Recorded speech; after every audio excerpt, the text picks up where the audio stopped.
ಎಲ್ರಿಗೂ ನಮಸ್ಕಾರ. ನಮ್ಮ ಮಲೆ ಮಹದೇಶ್ವರ ಬೆಟ್ಟ ಸುತ್ತಮುತ್ತಲಿನ ಎಲ್ಲ ರೈತ ಬಾಂಧವರು ಏನು ನಮ್ಮ ಹಜ್ಜಿಪುರ ಗ್ರಾಮದಿಂದ ಏನು ಬೆಂಗಳೂರಿನ ವಿಧಾನಸೌಧದ ತನಕ ಪಾದಯಾತ್ರೆ ಮೂಲಕ ಒಂದು ಹೋರಾಟವನ್ನ ಮಾಡ್ತಾ ಇದ್ದಾರೆ. ಸೊ ಈ ಒಂದು ಪಾದಯಾತ್ರೆ ಸಂಬಂಧಿತವಾಗಿ ರೈತ ಬಾಂಧವರ ಏನು ಈ ಒಂದು ಗೋಳನ್ನ ಆಲಿಸೋಣ ಬನ್ನಿ. ದಯವಿಟ್ಟು ಈ ವಿಡಿಯೋನ ಕೊನೆ ತನಕ ನೋಡಿ. ಪ್ರತಿಯೊಬ್ಬ ರೈತ ಬಾಂಧವರು ಒಂದು ಮೆಚ್ಚುಗೆಯನ್ನು ನೀಡಿ, ಶೇರ್ ಮಾಡಿ, ಕಮೆಂಟ್ ಮಾಡಿ, ಸಹಕರಿಸಿ ಅಂತ ತಮ್ಮಲ್ಲಿ ಕೈ ಮುಗಿದು ಮನವಿಯನ್ನ ಮಾಡ್ಕೊಳ್ತೀನಿ.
ಕಾರ್ಯಕ್ರಮ ಯಶಸ್ವಿಯಾಗಲಿ.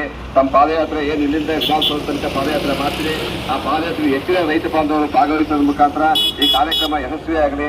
ತಮ್ಮೆಲ್ಲ ರೈತರು ಕೂಡ ಶುಭ ಆಗಲಿ. ಮುಂದಿನ ದಿನ ಹಂತ ಹಂತವಾಗಿ ರೈತರ ಪಾಲು ಹಸನಾಗಲಿ ಅಂತಕ್ಕಂಥ ಆಶಯ ವ್ಯಕ್ತಪಡಿಸಿ ನನ್ನೂ ಕೂಡ ಒಂದೆರಡು ಮಾತಾಡ್ತಕ್ಕಂಥ ಅವಕಾಶ ಮಾಡಿ ಹತ್ರ ಮಾತಾಡ್ತೀನಿ. ಈ ಪಾದಯಾತ್ರೆಯನ್ನ ಕೈ ಬಿಡಿ ಅಂತ ಹೇಳಿದ್ರು.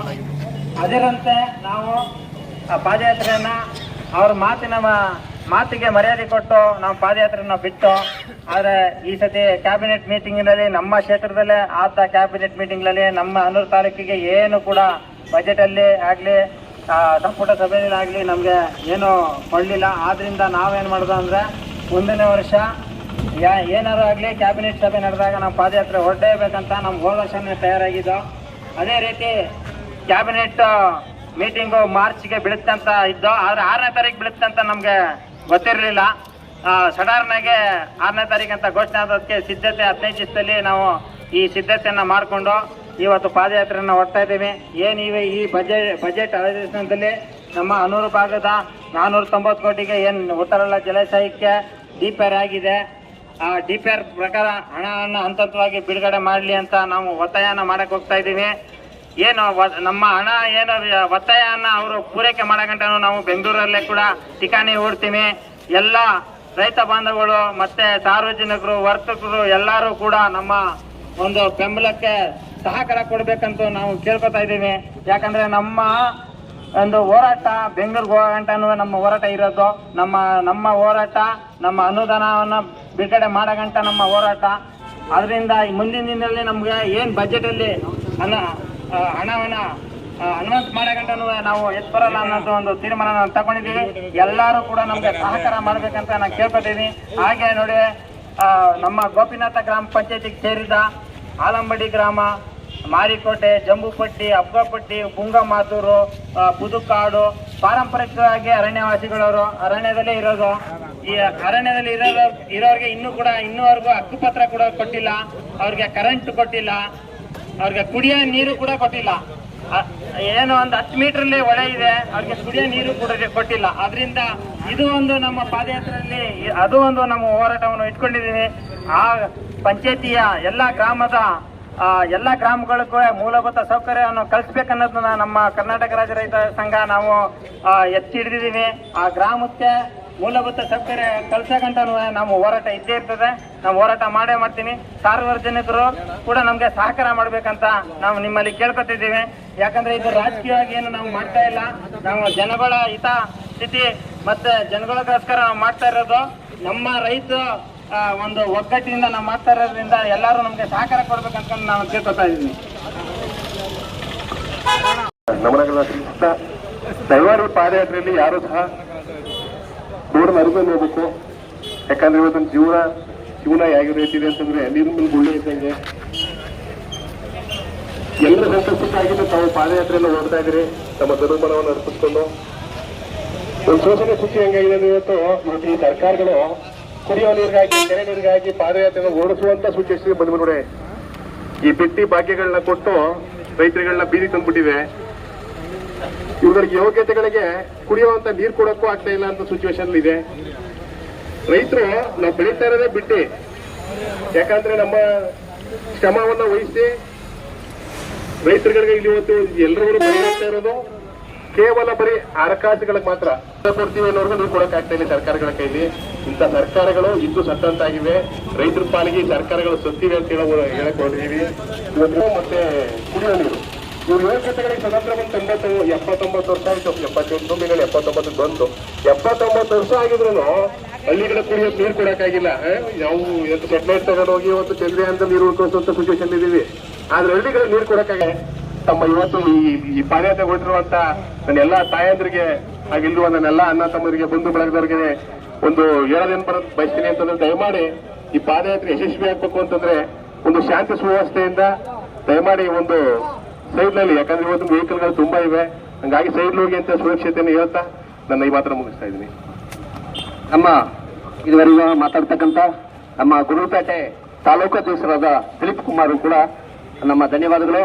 ಈಗ ನಮ್ಮ ಯಗ್ವಡಿಪುರ ಮಹೇಶ್ ಕುಮಾರ್ ನಮ್ಮ ರೈತ ಸಂಘದ ಕಾಯಂ ಸದಸ್ಯರು ಹಾಗೂ ಯಗ್ವಡಿಪುರ ಮಹೇಶನ್ನ ವೈದ್ಯರು ಅವರು ಕೂಡ ಸಹಾಯಗಳು ಮಾತನಾಡಬೇಕಾಗಿ ನಮ್ಮಲ್ಲಿ ವಿನಂತಿ. ಎಲ್ಲರಿಗೂ ನಮಸ್ಕಾರ.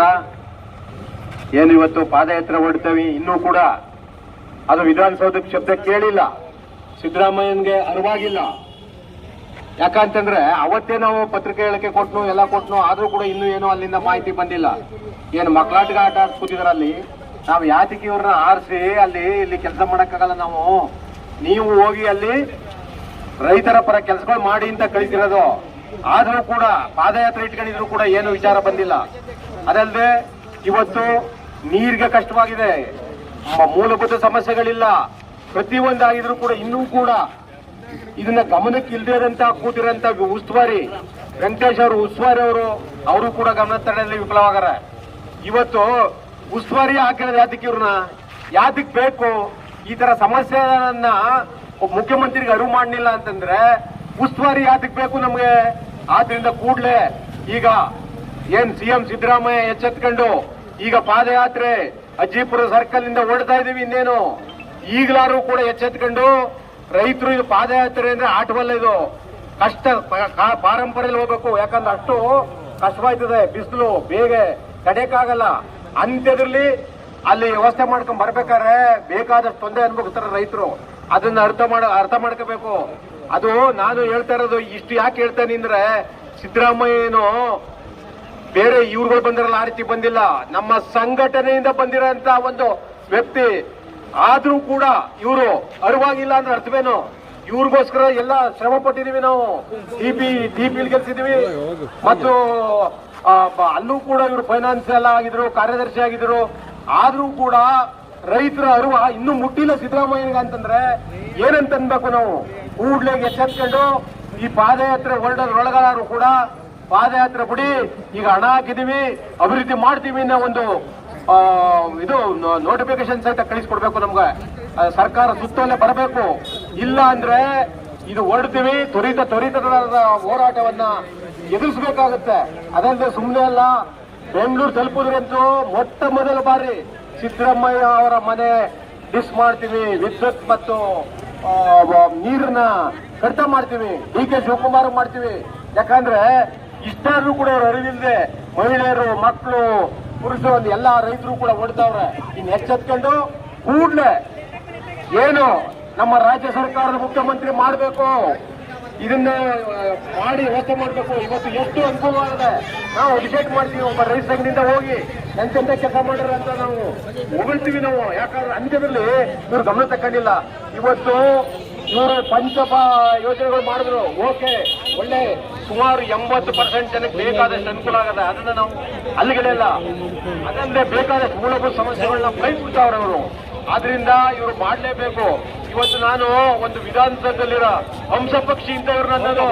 ಯಾಕಂತಂದ್ರೆ ವಿಧಾನಸೌಧ ಒಂದು ಹೆಸರಿರ್ಬೋದು ಅಥವಾ ಹಾಲು ನೀರಿಗೆ ಕೂಡಿರ್ಬೋದು. ಅದನ್ನ ಹಂಸ ಪಕ್ಷಿ ಏನ್ ಮಾಡುತ್ತಾ ಗೊತ್ತಾ, ನೀರನ್ನ ಬಿಟ್ಬಿಟ್ಟು ಹಾಲು ನೀರು ಬೇಸೇ ಬೆರೆಸಿ ಬರೀ ಹಾಲು ಕುಡ್ಕತ್ತ. ಹಂಗೆ ಯಾವುದೇ ಪ್ರಕರಣಗಳು ಯಾವುದು ದಾಖಲಾಗದೆ ಇವರು ಇರೋದನ್ನ ನಾನು ಅಪ್ಸೈಡ್ ಮಾಡ್ತೀನಿ. ಬಹಳ ಇದರಿಂದ ಹೇಳ್ತೀನಿ, ಒಬ್ಬ ಸಂಘಟನೆಯಿಂದ ಹೋಗಿರೋಂತ ವ್ಯಕ್ತಿ ಇವತ್ತು ಈ ಮಟ್ಟಕ್ಕೆ ಬಂದು ರೈತರನ್ನ ನೋಡ್ಲಿಲ್ಲ, ಗಮನಿಸ್ಲಿಲ್ಲ ಅಂದ್ರೆ ಎಂತ ಅವಮಾನ ಆಯ್ತದೆ. ಇವತ್ತು ಈ ಭಾಗದ ರೈತರಲ್ಲಿ ಈ ಭಾಗದ ರೈತರಿಗೆ 491 ಕೋಟಿ ಕೊಡಬೇಕು. ಅದರಿಂದ ಕಬಿನಿ 2ನೇ ಅಂತ ನಮ್ಮನ್ನು ಕೊಟ್ಕೊಂಡಿದ್ದಾರೆ. ಕಬಿನಿ 2ನೇ ಅಂತ ಮಾಡ್ಬಿಟ್ಟು 4 ಲಕ್ಷ ಎಕರೆ ನೀರು ಉಳಿಸ್ಬೋದು. ಇನ್ನೂ ಕೂಡ ಇವರು ಇದೇ ಮಾಡಿ ಕೂತ್ಕೊಂಡ್ರೆ 40 ವರ್ಷದ ಮೇಲಾಯ್ತು. ಈಗ ಇವರು ಪೂಜೆ ಮಾಡಿ ಆದ್ರೂ ಕೂಡ ಈಗ ಏನು ಮಾದೇವಪ್ಪ ಏನ್ ಮಾಡ್ತಿದ್ರು, ಪೂಜೆ ಮಾಡಿರೋಂಥ ಮಾದೇವಪ್ಪ ಕೊಟ್ಟಿರೋದು ಸರಿ. ಆದ್ರಿಂದ ಕೂಡಲೇ ಈಗ ಏನು ಈ ಏನೋ ಮಾಡ್ತಾರೆ ಅವ್ರಿಗೆ ಒಂದು ಅಲ್ಲಿನ ಸಂದೇಶ ಕಳಿಸಬೇಕು ಈಗಲೇ.